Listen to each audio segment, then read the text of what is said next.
নমস্কাৰ মই পল আৰু আপোনালোকে চাই আছে ডিজিটেল আসাম আজিৰ ভিডিঅ'ত আমি আলোচনা কৰিম অসম ইউনিভাৰ্চিটি শিলচৰ 2020 বৰ্ষৰ এমফিল আৰু পিএইচডি এডমিশন সম্পৰ্কে হয় ইতিমধ্যে আসাম ইউনিভাৰ্চিটি বা অসম বিশ্ববিদ্যালয় এমফিল আৰু পিএইচডি এডমিশনৰ বাবে যি এন্ট্ৰেন্স হ'ব তাৰ অনলাইন এপ্লিকেশন ষ্টাৰ্ট হৈ গৈছে গতিকে ভিডিঅ'টিৰ জৰিয়তে আপোনালোকে জানিব পাৰিব কি ডিপাৰ্টমেণ্টত তেওঁলোকে এমফিল আৰু পিএইচডি কোৰ্স লঞ্চ কৰিছে বা ইয়াৰ ইনটেক কিমান হয় এডমিশন ফিজ কিমান হ'ব বা এলিজিবিলিটি কি হ'ব সকলোবিলাক জানিব পাৰিব এই ভিডিঅ'টিত গতিকে ভিডিঅ'টি শেষলৈ চাই থাকিব সো প্ৰথমতে জনাব বিচাৰিছো যে এমফিল আৰু পিএইচডি কোৰ্সসমূহ দুটা কেম্পাছত তেওঁলোকে চলায় এটা হৈছে শিলচৰ কেম্পাছ আৰু এটা হৈছে ডিফু কেম্পাছ গতিকে প্ৰথমে আমি শিলচৰ কেম্পাছত কি সাবজেক্ট বা কি ডিপাৰ্টমেণ্ট তেওঁলোকে লঞ্চ কৰিছে বা ইন্ট্ৰোডিউস কৰিছে সেই সম্পৰ্কে আমি জানি লৈছো ইয়াতে লিংগুইষ্টিক্সত আপোনালোকে এমফিল পিএইচডি কৰিব পাৰিব বেংগলীত পাৰিব হিন্দীত পাৰিব মণিপুৰী সংস্কৃত English Arabic, Economics, Commerce, Political Science, History, Sociology, Mass Communication, Education, Philosophy, Physics, Mathematics, Computer Science, Life Science and Bioinformatics, Microbiology, Biotechnology, Ecology and Environmental Science, Indian Comparative Literature, Art, Science, French, Social Work, Visual Arts, Chemistry, Statistics, Business Administration, Law, Agricultural Engineering,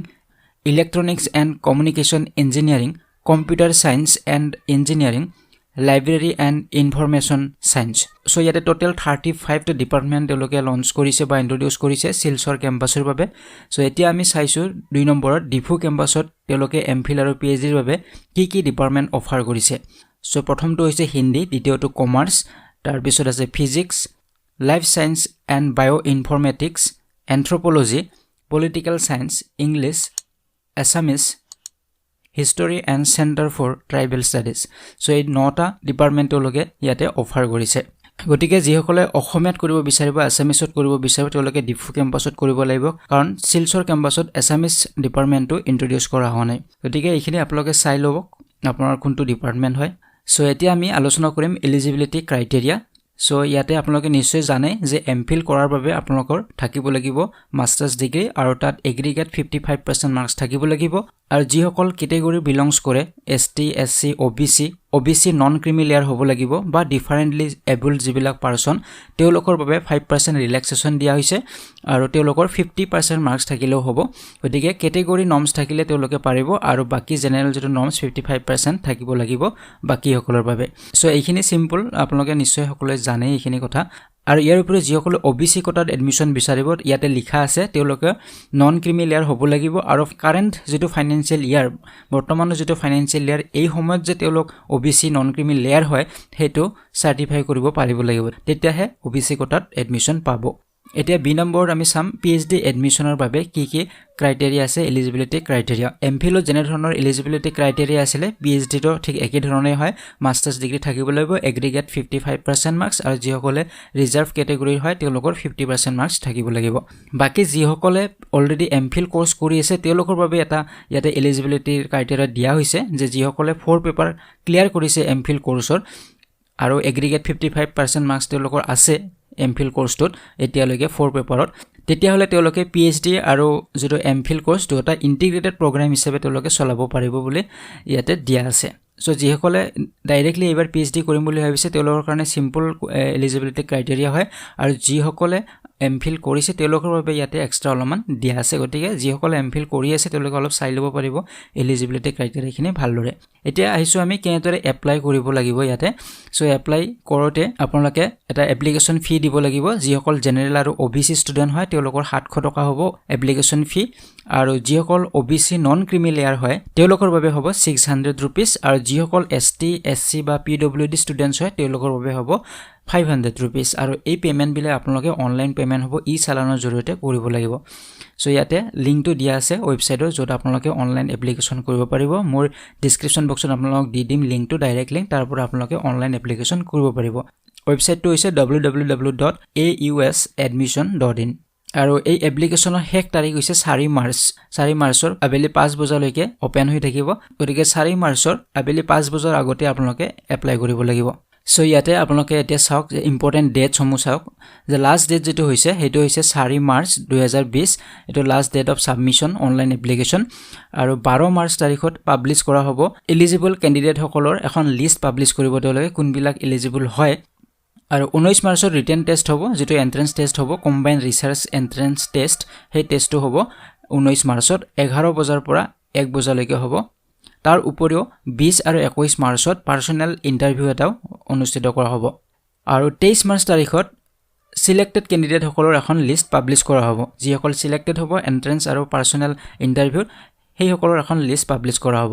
আৰু 1 ৰ পৰা 3 এপ্ৰিল তাৰিখত admission বিলাক হ'ব selected candidate সকলৰ admission হ'ব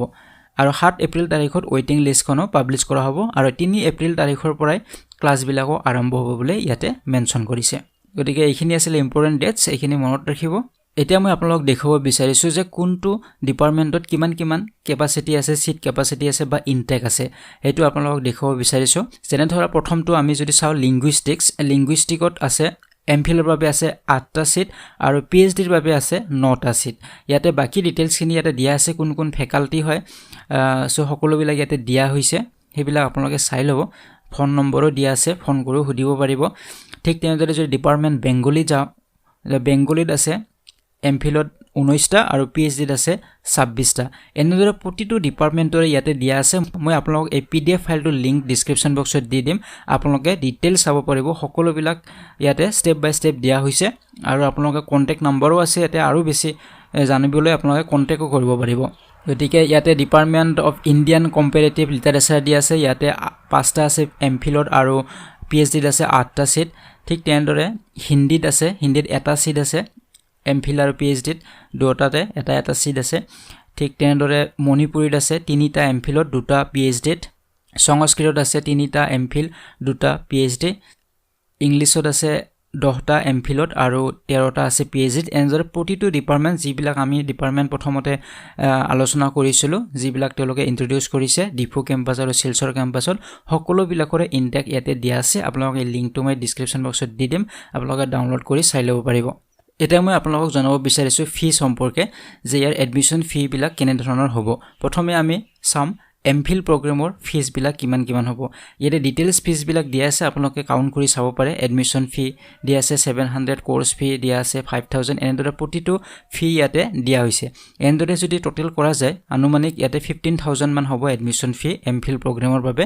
আৰু এই তলত যেটো দিয়া আছে এক্সামিনেশন ফি এটো বেলেগ হ'ব ইয়াতে 5000 হ'ব এটো এক্সামিনেশনৰ টাইমত এটা দিব লাগিব সো এটো বেলেগ তাৰ এখিনি বাদে 15000 মান হ'ব আপোনালোকে ভালদৰে কাউন্ট কৰি চাব পাৰিব আৰু ইয়াতে যিবিলাক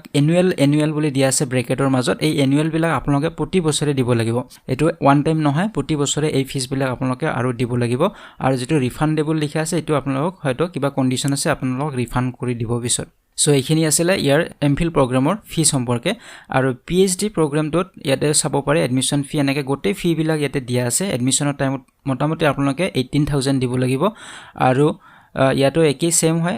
এনুৱেল বুলি দিয়া বিলাক আপোনালোকে প্ৰতি বছৰে দি থাকিব লাগিব বাকি তলত যেটো এক্সামিনেশন ফি আছে এটা 9000 এটো এক্সামৰ সময়ত আপোনালোকে দিব লাগিব সো এইখিনি আছিল ইয়াৰ ফি সম্পৰ্কে সো বহু ভিউয়াৰ্সে কমেন্ট কৰি পিএইচডি প্ৰগ্ৰাম বিলাকৰ বিষয়ে গতিকে যিসকলে ভাবি আছে পিএইচডি কৰিম বুলি গতিকে তেওঁলোকে এপ্লাই কৰিব পাৰে আপোনালোকে নিজৰ ডিপাৰ্টমেন্ট বিলাক আৰু ভালদৰে চাব মই গোটেই লিংক বিলাক মই ডেসক্ৰিপচন বক্সত দি দিছো অনলাইন এপ্লাই লিংক